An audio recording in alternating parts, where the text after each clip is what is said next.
Emhlanganweni wetinsatheli kanye naNdunankulu kundize ematafula kwaphambana tinhlambe emoyeni kwasaphakathi itulo ngesikhathi Bheki Makhubu akhwelene naNdunankulu Russell ngemagama lazintilako sekuthukwana. Leso sikhathi leso Bheki Makhubu uvakale sasho athi akusikwe Rwanda lapha lelive laMswati liphethwe ngumSwati, Mswati uyaxoshana kulo 38 years sowuxoshe boNdunankulu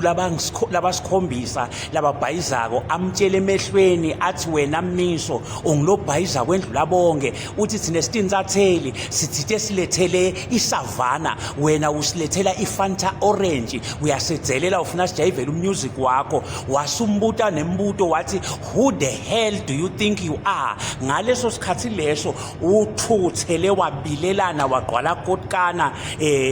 Ndunankulu Mmiso wabonakala sahlibila thayi akhwica lishetha likhwica agoqathi ibhakela athi khafulela athi khafulela wabonakala sakhomba Mmiso ngesibhakela athi ngakudibila akhomba Bheki athi ngakudibila wena Bheki ngakudibila asho angqunza